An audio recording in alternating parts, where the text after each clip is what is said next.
Shalom Elohim, haleluya, puji nama Tuhan. Semangat pagi Bapak Ibu Saudara yang dikasihi Tuhan kita, Yesus Kristus.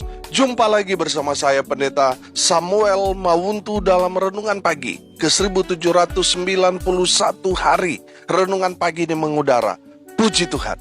Bapak Ibu Saudara yang dikasihi Tuhan, sebelum kita mengawali segala aktivitas kita di pagi hari ini, mari kita buka hari ini bersama Tuhan dengan mendengarkan firman Tuhan. Sebelum kita membaca, mendengarkan, dan merenungkan firman Tuhan hari ini, mari kita berdoa, minta pimpinan Roh Kudus. Kita berdoa. Bapa di surga, berbicaralah kepada kami semua. Pakai firman Tuhan ini untuk menegur kami, menasihati kami, menguatkan kami, meneguhkan iman percaya kami, dan menuntun kami supaya kami terus berjalan di jalan Tuhan yang benar. Dan pakai firman Tuhan ini untuk memberkati kami semua. Di dalam nama Tuhan Yesus yang adalah firman Allah yang hidup, kami berdoa. Amin. Haleluya. Bapak Ibu Saudara yang dikasihi Tuhan, bersama dengan saya kita akan belajar Alkitab dari kitab Kejadian sampai kitab Wahyu. Haleluya. Mari buka Alkitab kita dalam kitab Bilangan pasal 22 ayat 13 sampai ayat 35 di bawah perikop keledai Bileam dan malaikat Tuhan. Demikian firman Tuhan. Bangunlah Bileam pada waktu pagi, lalu berkata kepada pemuka-pemuka Balak, "Pulanglah ke negerimu, sebab Tuhan tidak mengizinkan aku pergi bersama-sama dengan kamu." Lalu berangkatlah pemuka-pemuka Moab itu, dan setelah mereka sampai kepada Balak, berkatalah mereka, "Bileam menolak datang bersama-sama dengan kami." Tetapi Balak mengutus pula pemuka-pemuka lebih banyak dan lebih terhormat dari yang pertama. Setelah mereka sampai kepada Bileam, berkatalah mereka kepadanya, "Beginilah kata Balak bin Sipor, janganlah biarkan dirimu terhalang-halang untuk datang kepadaku, sebab aku akan memberi upahmu sangat banyak, dan apapun yang kau minta daripadaku, aku akan mengabulkannya. Datanglah dan serapalah bangsa itu bagiku." Tetapi Bileam menjawab kepada pegawai-pegawai Balak, "Sekalipun Balak memberikan kepadaku emas dan perak seistana penuh, aku tidak akan sanggup berbuat sesuatu yang kecil atau yang besar, yang melanggar titah Tuhan Allahku. Oleh sebab itu, baiklah kamu pun tinggal di sini pada malam ini, supaya aku tahu apakah pula yang akan difirmankan Tuhan kepadaku." Datanglah Allah kepada Bileam pada waktu malam serta berfirman kepadanya, "Jikalau orang-orang itu memang sudah datang untuk memanggil engkau, bangunlah, pergilah bersama-sama dengan mereka. Tetapi hanya apa yang akan kufirmankan kepadamu harus kau lakukan." Lalu bangunlah Bileam pada waktu malam, dipelanainya keledainya yang betina, dan pergi bersama-sama dengan pemuka-pemuka Moab. Tetapi bangkitlah murka Allah ketika ia pergi, dan berdirilah malaikat Tuhan di jalan sebagai lawannya. Bileam mengendarai keledainya yang betina, dan 2 orang bujangnya ada bersama-sama dengan dia. Ketika keledai itu melihat malaikat Tuhan berdiri di jalan dengan pedang terhunus di tangannya, menyimpanglah keledai itu dari jalan dan masuk ke ladang. Maka Bileam memukul keledai itu untuk memalingkannya kembali ke jalan. Kemudian pergilah malaikat Tuhan berdiri pada jalan yang sempit di antara kebun-kebun anggur dengan tembok sebelah menyebelah. Ketika keledai itu melihat malaikat Tuhan, ditekankannya dirinya kepada tembok, sehingga kaki Bileam terhimpit kepada tembok. Maka ia memukulnya pula. Berjalanlah pula malaikat Tuhan terus, dan berdirilah ia pada suatu tempat yang sempit, yang tidak ada jalan untuk menyimpang ke kanan atau ke kiri. Melihat malaikat Tuhan, meniaraplah keledai itu dengan Bileam masih di atasnya. Maka bangkitlah amarah Bileam, lalu dipukulnyalah keledai itu dengan tongkat. Ketika itu Tuhan membuka mulut keledai itu, Sehingga ia berkata kepada Bileam, apakah yang kulakukan kepadamu sampai engkau memukul aku 3 kali? Jawab Bileam kepada keledai itu, karena engkau mempermain-mainkan aku. Seandainya ada pedang di tanganku, tentulah engkau kubunuh sekarang. Tetapi keledai itu berkata kepada Bileam, bukankah aku ini keledaimu yang kau tunggangi selama hidupmu sampai sekarang? Pernahkah aku berbuat demikian kepadamu? Jawabnya, tidak. Kemudian Tuhan menyingkapkan mata Bileam. Dilihatnyalah malaikat Tuhan dengan pedang terhunus di tangannya berdiri di jalan. Lalu berlututlah ia dan sujud. Berfirmanlah malaikat Tuhan kepadanya, apakah sebabnya engkau memukul keledaimu sampai 3 kali? Lihat, aku keluar sebagai lawanmu, sebab jalan ini pada pemandanganku menuju kepada kebinasaan. Ketika keledai ini melihat aku telah 3 kali ia menyimpang dari hadapanku, jika ia tidak menyimpang dari hadapanku, tentulah engkau yang kubunuh pada waktu itu juga, dan dia kubiarkan hidup. Lalu berkatalah Bileam kepada malaikat Tuhan, aku telah berdosa, karena aku tidak mengetahui bahwa engkau ini berdiri di jalan menentang aku. Maka sekarang, jika hal itu jahat di matamu, aku mau pulang. Tetapi malaikat Tuhan berfirman kepada Bileam, pergilah bersama-sama dengan orang-orang itu. Tetapi hanyalah perkataan yang akan kukatakan kepadamu harus kau katakan. Sesudah itu pergilah Bileam bersama-sama dengan pemuka-pemuka Balak itu. Amin. Bapak Ibu Saudara yang dikasihi Tuhan, konteks kebenaran firman Tuhan ini ketika bangsa Israel berhasil mengalahkan orang Amori. Dan orang Moab mendengar itu. Mereka sangat ketakutan mendengar apa yang dilakukan Israel kepada orang-orang Amori. Karena orang Israel baru saja mengalahkan orang Amori dan menumpas sampai orang Amori habis tidak tersisa. Karena kejadian itulah orang Moab sangat-sangat ketakutan, termasuk Raja Moab saat itu yang bernama Balak bin Beor. Karena ketakutan kepada orang Israel itu, Raja Moab ini mengutus orang untuk memanggil Bileam bin Peor untuk mengutuk Israel. Ayat 6, lihat. Karena itu, datanglah dan kutuk bangsa itu bagiku, sebab mereka lebih kuat daripadaku. Mungkin aku sanggup mengalahkannya dan menghalaunya dari negeri ini, sebab aku tahu siapa yang kau berkati, dia beroleh berkat, dan siapa yang kau kutuk, dia kena kutuk. Saudara yang dikasihi Tuhan, saya melihat Bileam ini adalah seorang yang punya karunia pada saat itu. Saudara, apa yang dia katakan, negeri itu diberkati atau dikutuk itu, apa yang dikatakan Bileam itu terjadi. Makanya Balak bin Beor ini memanggil Bileam supaya dapat mengutuk Israel. Jadi kalau Israel dikutuk, Israel akan celaka. Sehingga Moab dapat mengalahkan Israel dalam peperangan. Itu tujuan Raja Balak. Sehingga dia mengutus pemuka-pemuka Balak untuk dapat menjemput Bileam, agar Bileam mengutuk Israel. Saudara yang dikasihi Tuhan, pertanyaannya sekarang, apakah Bileam bisa mengutuk Israel atau tidak? Lihat ayat 12.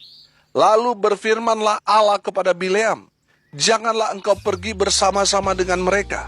Janganlah engkau mengutuk bangsa itu, sebab mereka telah diberkati. Haleluya. Bapak Ibu Saudara yang dikasihi Tuhan, Israel sampai kapanpun mereka adalah bangsa pilihan Tuhan, bangsa yang diberkati Tuhan. Janji Tuhan kepada Abraham, lihat Kejadian 12 ayat 3.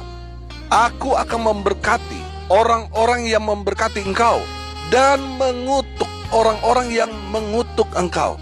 Dan olehmu semua kaum di muka bumi akan mendapat berkat. Amin. Haleluya. Saudara yang dikasihi Tuhan, janji Tuhan kepada Abraham itu bersifat selamanya sampai Tuhan datang. Amin. Coba saudara perhatikan. Apa yang terjadi dengan bangsa-bangsa yang mengutuk Israel? Mereka sendiri yang makan kutuk mereka. Lihat orang-orang yang memberkati, bangsa-bangsa yang memberkati Israel, mereka pasti diberkati. Karena ini firman. Jadi saudara jangan ikut-ikutan dengan bangsa-bangsa yang mengutuk Israel. Mereka akan dikutuk dan saudara yang ikut-ikutan itu juga akan dikutuk. Saudara, berkati bangsa Israel supaya kita diberkati. Amin.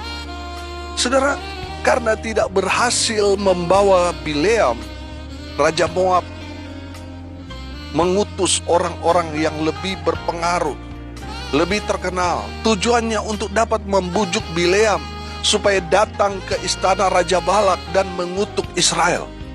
Rupanya mereka memberikan tawaran upah yang sangat banyak. Dan saya melihat Bileam goyah imannya.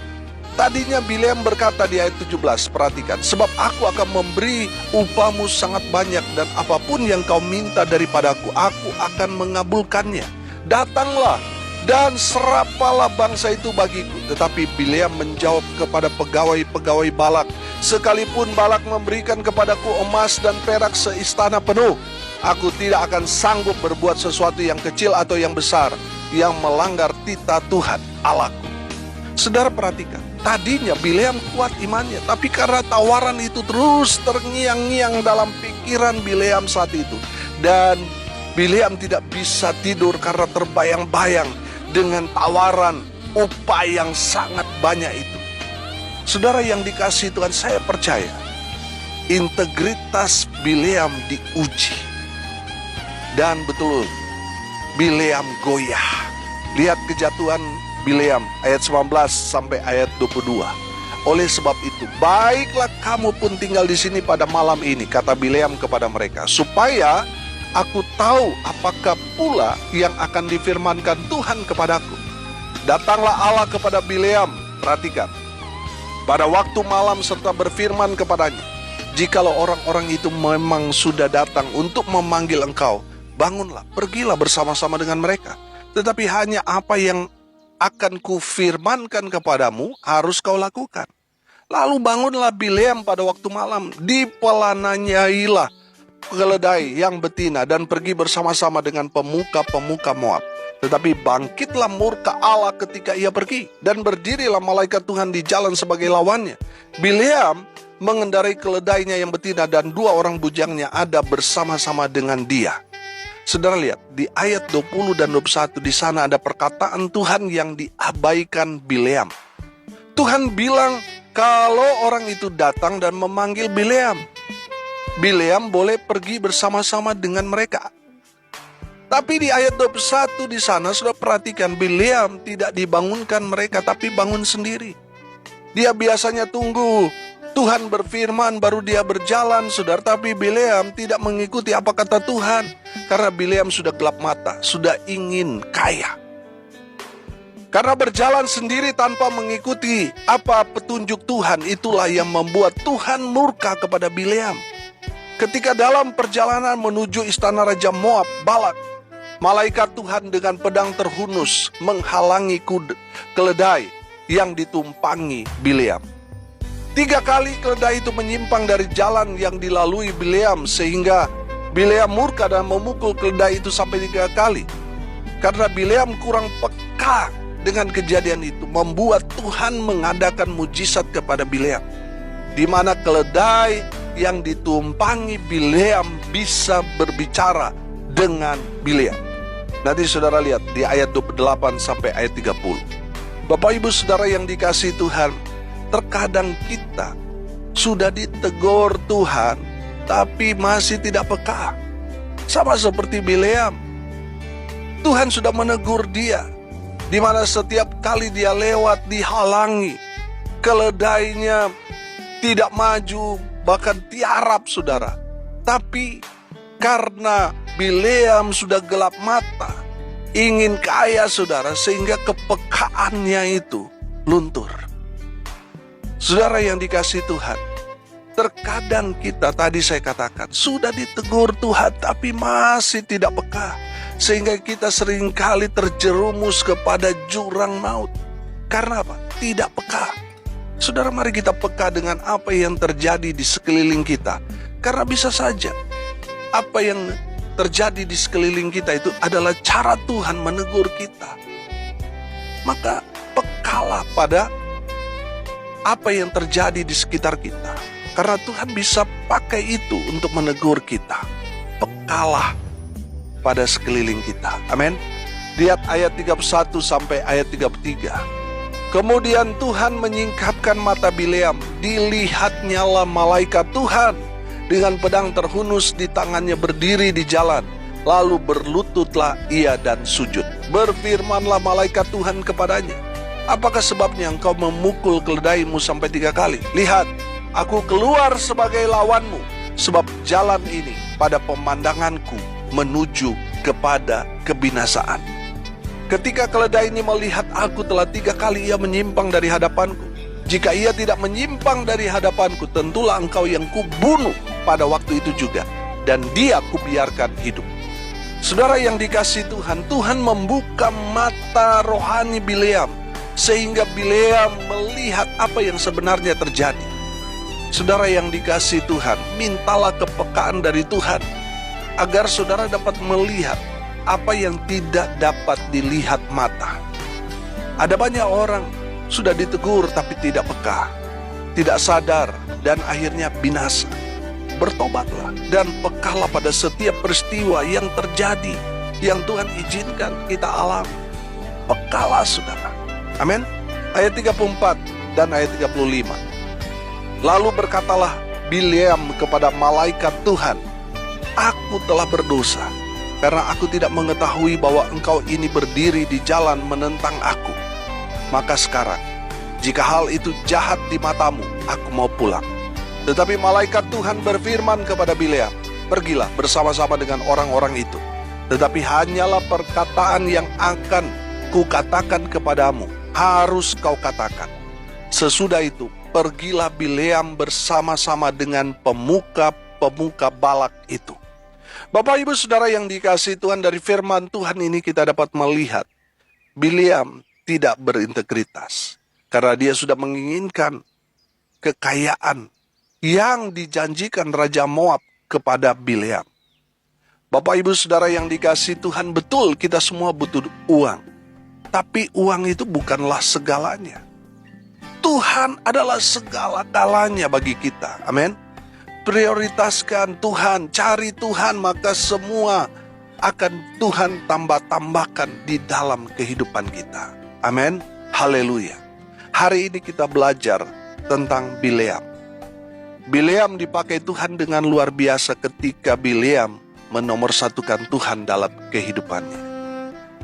Yang kedua, Bileam dipakai Tuhan dengan luar biasa karena dia peka pada firman Tuhan. Dan yang ketiga, Bileam dipakai Tuhan dengan luar biasa ketika dia hidup dalam integritas. Tapi di dalam firman Tuhan ini, ketika dia mulai ditawarkan upah yang banyak, rupanya imannya mulai goyah. Sehingga yang tadinya Bileam menomorsatukan Tuhan dalam hidupnya, sekarang Tuhan sudah nomor 2. Dia tidak lagi menomorsatukan Tuhan dalam hidupnya. Dan itulah awal kejatuhan dari Bileam. Bileam gagal karena dia tidak lagi peka pada suara Tuhan. Dia tidak lagi peka pada firman Tuhan. Dia tidak lagi peka pada kejadian-kejadian yang terjadi dalam kehidupannya. Saudara juga akan gagal kalau saudara tidak peka pada suara Tuhan. Dan yang ketiga, Bileam gagal ketika dia tidak lagi berintegritas. Saudara yang dikasihi Tuhan, saudara dan saya akan gagal total dalam kehidupan kita ketika kita tidak lagi berintegritas. Ketika kita tidak lagi jujur, tidak lagi murni hati kita. Kita tidak lagi punya motivasi yang tulus di dalam pelayanan kita. Kita gagal. Saudara yang dikasihi Tuhan, dari firman Tuhan ini kita belajar Kalau kita mau dipakai Tuhan dengan luar biasa, lihat sebelum orang-orang itu datang memanggil Bileam, Bileam menomorsatukan Tuhan dalam hidupnya. Bileam peka pada firman Tuhan, dan Bileam berintegritas. Jangan ikuti setelah Bileam ditawarkan upah yang begitu banyak. Dia kehilangan integritas. Dia tidak lagi peka pada firman, dan dia tidak lagi menomorsatukan Tuhan. Dan di saat itu Tuhan menegur dia dengan keras.